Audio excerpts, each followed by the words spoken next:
ইন্ডিয়াকে পিছনে ফেলে এগিয়ে গেল বাংলাদেশ। মানে যে বাংলাদেশে আমরা দেখেছিলাম হাসিনার আবাস থেকে সেইখান থেকে মাছ হাঁস চুরি করে নেওয়া, অন্তর্বাস চুরি করে নেওয়া ইত্যাদি ঘটনা ঘটে, সেই বাংলাদেশে तारा इंडिया के पीछे फैले एगिए गया। दोस्तों, एक बड़ी रिपोर्ट ने तहलका मचा के रख दिया है। इंडियन जर्नलिस्ट हैं वो अपनी हुकूमत के ऊपर बरस पड़े हैं। ग्लोबल हंगर इंडेक्स, इसकी जो रिपोर्ट है उसका जो स्कोर है वो सामने आया है। किस तरह से बांग्लादेश ने पिछाड़ दिया है, भारत को पीछे छोड़ दिया है। जो हिंदुस्तानी, जो गोदी मीडिया बांग्लादेश को कहता था कि वहां पर भूखमरी के हालात हैं, वहां की स्थिति ठीक नहीं है, ये है वो है, अफगानिस्तान बन गया है, शाम बन गया है, लीबिया बन गया है। लेकिन बांग्लादेश का जो ग्लोबल हंगर इंडेक्स है वो बहुत बेहतर है हिंदुस्तान से। हिंदुस्तानी इस वक्त गुस्से से लाल पीले हो गए हैं अपनी हुकूमत के ऊपर और कह रहे हैं कि शर्म से डूब मरो, और साथ कह रहे हैं कि आपका सर शर्म से झुक जाना चाहिए। अपनी तरफ देखो और फिर बांग्लादेश की तरफ देखो। अस्सलाम वालेकुम व्यूअर्स, मैं हूं एहसान खान और आप देख रहे हैं यूट्यूब चैनल एहसान रिएक्शन विद एहसान। मैं उम्मीद करता हूं आप जहां भी होंगे एंजॉय करते होंगे, मजे में होंगे और फिटफाट होंगे। बहुत ही इंटरेस्टिंग ये न्यूज है।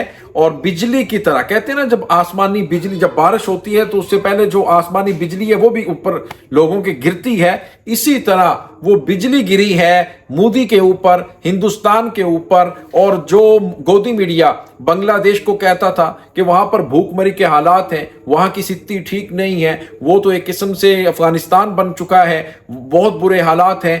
देखें, 2 महीने हो गए हैं, ये जो वेस्ट बंगाल मीडिया है वो कह रहा था कि बांग्लादेश के हालात ठीक नहीं है, लेकिन ये एक रिपोर्ट सामने आई है।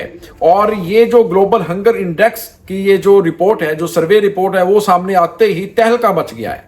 और अब जो वेस्ट बंगाल और हिंदुस्तानी मीडिया के जो जर्नलिस्ट हैं वो अपनी हुकूमत के खिलाफ विरोधी हो गए और उसके खिलाफ लिख रहे हैं, बोल रहे हैं। एक वीडियो क्लिप है, वो भी हम देखेंगे कैसे वो जनाब मोदी की लानतान कर रहे हैं। वो कह रहे हैं डूब के मर जाओ, वो कह रहे हैं सरशर्म से झुक गया है हमारा ये रिपोर्ट देख करके। बांग्लादेश की इंडेक्स में जो पॉइंट्स है, जो स्कोर है वो 19 है और भारत का 27 से 28 तक है। यानी जो बांग्लादेश है वो भारत से बहुत अच्छे रैंक पर विराजमान है।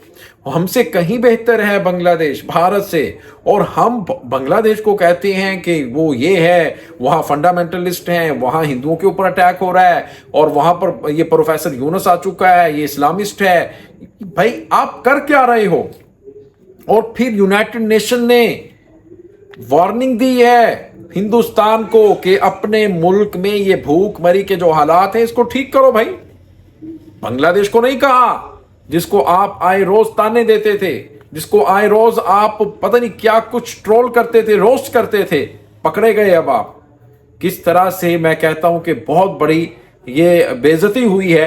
और इससे बड़ी और क्या होगी? एक झटका तो ये ग्लोबल हंगर इंडेक्स ने दिया, एक झटका पाकिस्तान ने दिया है। वो जो पाकिस्तान ने जयशंकर के साथ किया है वो मैं आपको बताऊंगा इस वीडियो के आखिर में, किस तरह से हाथ हो गया। और इंडियन मीडिया इस वक्त चीखें मार रहा है, उन चीखों की आवाज ढाका तक जा रही है। बल्कि कुछ दोस्त सिलहट में बैठे सुन रहे हैं आवाजें, कुछ दोस्त मुझे जो फोन कॉल भी करते हैं वो राजशाही में बैठकर भी आवाजें सुन रहे हैं। तो वो आवाजें क्या, वो मैं इस वीडियो के आखिर में बताऊंगा। पहले ये वीडियो देख लेते हैं किस तरह से बांग्लादेश ने जनाब भारत को पिछाड़ दिया है, पीछे छोड़ दिया है। रैंकिंग अच्छी है बांग्लादेश की ग्लोबल हंगर इंडेक्स में। आइए व्यूअर्स वीडियो देखते हैं। 3, 2, 1 एंड क्यू। বাংলাদেশে হাসিনা সরকারের পতন এবং তারপর অন্তর্বর্তীকালীন সরকারের গঠন, আর এর মধ্যে বিরাট খবর, ইন্ডিয়াকে পিছনে ফেলে এগিয়ে গেল বাংলাদেশ। মানে যে বাংলাদেশে আমরা দেখেছিলাম হাসিনার আবাস থেকে সেইখান থেকে মাছ হাঁস চুরি করে নেওয়া, অন্তর্বাস চুরি করে নেওয়া ইত্যাদি ঘটনা ঘটে, সেই বাংলাদেশে তারা ইন্ডিয়াকে পিছনে ফেলে এগিয়ে গেল। মানে নিশ্চয়ই কোনো বিশ্বের সূচক আছে, সেই সূচকে ফেলে গেল এগিয়ে। কিন্তু কি বিষয় হয়েছে, কি করে, কোথায়, কিভাবে বাংলাদেশ এগিয়ে গেল ইন্ডিয়ার থেকে? কি কাণ্ড ভাবুন তো, বলবো এই নিয়ে বিস্তারিত। বিশ্ব ক্ষুধা সূচকে নেপাল ও বাংলাদেশের পিছনে ভারত চলে গেল। গ্লোবাল হাঙ্গার ইন্ডেক্স 2024-এ আরও পিছনে ভারতের অবস্থান। 127টি দেশের মধ্যে 105তম স্থান ভারতের।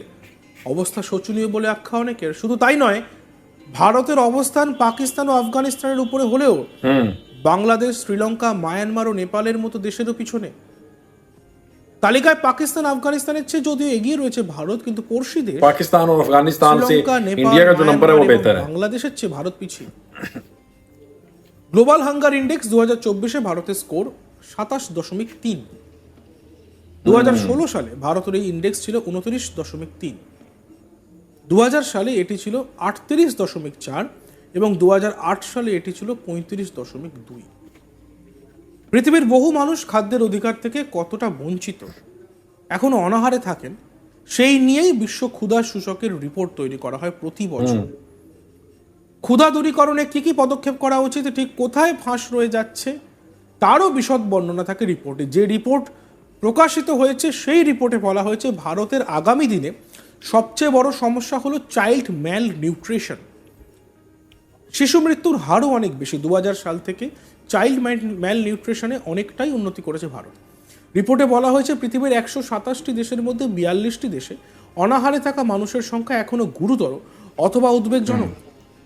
এর জন্য লিঙ্গ বৈষম্য এবং জলবায়ু পরিবর্তনকে মূল কারণ হিসেবে দায়ী করা হয়েছে। व्यूअर्स, आपने ये वीडियो देखी है ग्लोबल हंगर इंडेक्स के मुताबिक किस तरह से जो इनका स्कोर है, हिंदुस्तान का वो 27 है और जो बांग्लादेश है वो 19 नंबर पर है, और पाकिस्तान फिर अफगानिस्तान से तो खैर इंडिया का जो नंबर आ रहा है वो ठीक है, बेहतर है। लेकिन अब सवाल ये पैदा होता है, जिन मुल्क के खिलाफ इस तरह से भड़कें बातें और दावे वादे करते थे, आज उस मुल्क से इनका जो हालात हैं वो बेहतर हैं। यानी जिस मुल्क के ऊपर ये उंगली खड़ी करते थे वो आज बहुत शर्मिंदा है। हिंदुस्तानियों को शर्म आनी चाहिए कि किस तरह से वो बांग्लादेश के ऊपर आरोप लगाते थे। किस मुंह से लगाते थे भाई? आपके मुल्क में लोगों को 2 टाइम की रोटी नहीं मिल रही और कितने ज्यादा लोग बेचारे भूखे सोते हैं, दूसरे टाइम की उनको जो रोटी है वो मैसर नहीं होती। मोदी साहब इधर तवज्जो दें, ना कि आप कनाडा के अंदर जाकर जो सिख लीडर है उनको मारने के ऊपर तवज्जो दे रहे हैं, आपकी एजेंसी जो रॉ है।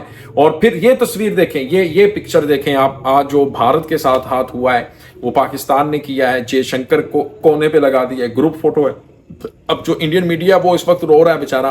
मैंने कहा था ना वीडियो के अंत में बताऊंगा, ये पिक्चर है वो, ये किस तरह से जो ग्रुप फोटो है SCO समिट जो शंघाई ताउन तंजीम का इजलास इस्लामाबाद में हुआ है, उसमें देखें सारे मुमालिक हैं, 7 से 8 मुमालिक हैं, जिसमें रशिया है, रूस है, और फिर रशिया रूस खैर तो एक ही होता है, फिर दूसरा चाइना है, फिर आप आ जाएं जनाब इधर ये देखें और फिर इसमें हिंदुस्तान भी है, ईरान भी है, और इन तमाम मुमालिक के होते हुए उसमें बेलारूस भी है, और फिर इसमें जनाब उज़्बेकिस्तान, ताजिकिस्तान, ये तमाम मुमालिक हैं। लेकिन साइड पर कर दिया गया है। अब जो इंडियन मीडिया वो रो रहा है कि एक तो हमें प्रोटोकॉल नहीं दिया गया, वार्म वेलकम नहीं किया गया, जिस तरह से ईरान उसको किया गया है, रशिया को, फिर इसको यार चाइना को, वो कह रहे हैं कि हमारे साथ उस तरह क्यों नहीं इस तरह से बिहेव अपनाया गया। बताइएगा व्यूअर्स, ठीक किया कि नहीं ठीक किया? इन अंतभक्तों का यही इसी तरह इनके साथ सलूक करना चाहिए। ऐसे ही है कि नहीं भाई? बताइएगा कमेंट सेक्शन। मिलेंगे इंशाल्लाह नेक्स्ट वीडियो में, तब तक के लिए अल्लाह हाफिज़।